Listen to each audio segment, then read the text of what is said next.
कालू झिंडा में लगा मिशन चेतना शिविर। घरेलू हिंसा, दहेज प्रथा, लिंग भेद जैसी कुरीतियों के बारे किया गया जागरूक।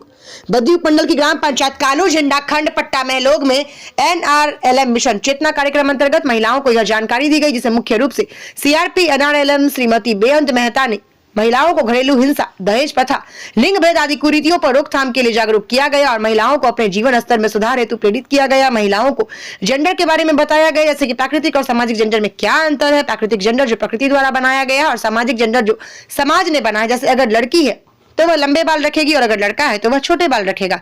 लड़की है तो फ्रॉक पहनेगी, लड़का है तो पैंट और निकर पहनेगा। इसके अलावा आदर्श महिला और आदर्श पुरुष कौन होते हैं, इसके बारे में भी बताया गया। इसके अलावा महिलाओं को समूह में बचत कैसे करें, इसके बारे में बताया गया। महिलाओं को उनके अधिकारों के प्रति भी जागरूक किया गया।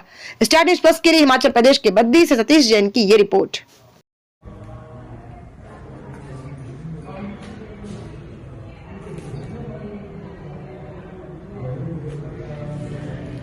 सभी दीदियों को मेरा नमस्कार। मेरा नाम बेअंत मेहता है और मैं CRP HNG as a cadre NRLM के साथ जुड़कर कार्य कर रही हूँ। CRP HNG, CRP मतलब कम्युनिटी रिसोर्स पर्सन और HNG health nutrition and wash, क्योंकि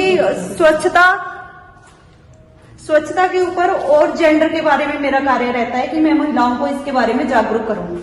जेंडर क्या है? जेंडर तीन प्रकार का होता है। एक होता है प्राकृतिक जेंडर और एक होता है सामाजिक जेंडर। प्राकृतिक जेंडर तो आप सभी महिलाओं को पता होगा कि एक प्रकृति द्वारा एक लिंग भेद होता है जो भगवान के द्वारा बनाया गया है। उसके बाद एक रहता है सामाजिक जेंडर, जिसके बारे में हमें महिलाओं को जागरूक करना है कि सामाजिक जेंडर क्या है। सामाजिक जेंडर होता है जो समाज में बनाई हुई हमारी कुरीतियां होती है।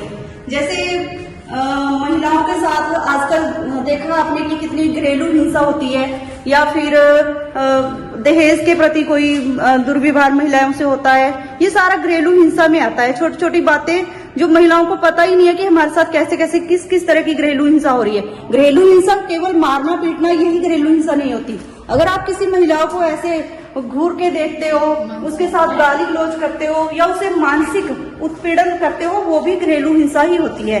क्योंकि अगर हम गाली गलौज करेंगे तो उससे देखो किसी महिला के ऊपर क्या इफेक्ट पड़ता है। हम किसी को गालियां निकालते हैं तो महिला दिमाग में रखेगी उस बात को और उसके बारे में सोचती रहेगी, तो उससे देखो उसके दिमाग पे अकेली वो, इससे हो सकता है वो डिप्रेशन में भी चली जाए, जो एक बहुत बड़ी बीमारी का रूप भी बाद में ले सकती है। इसलिए इन चीजों के बारे में हम सब महिलाओं को पता होना चाहिए। सबसे पहले महिलाओं को अपने अधिकारों के बारे में सबसे ज्यादा जानकारी होनी चाहिए। वो जानकारी हमें कहाँ से मिलेगी? जैसे आज आप लोग अपनी पंचायत की ग्राम सभा में आए हैं, तो ग्राम सभा में बहुत सारे ऐसे विभागों से आते हैं जो आपको अनेकों प्रकार की जानकारियां दे सकते हैं। तो मैं सभी महिलाओं से, माताओं बहनों से विनती करूंगी, जितने भी आपकी पंचायत में कोई भी कार्यक्रम होते हैं उसमें सभी महिलाएं बढ़ चढ़कर भाग लें और छोटे छोटे इवेंट के जरिए, जैसे कोई नाटक कर लिया, नुक्कड़ नाटक कर लिया, महिलाओं को जागरूक करने के लिए समूह की सभी दीदियां इन सब में भाग ले सकती है और ये सब कार्य कर सकती है। धन्यवाद जी।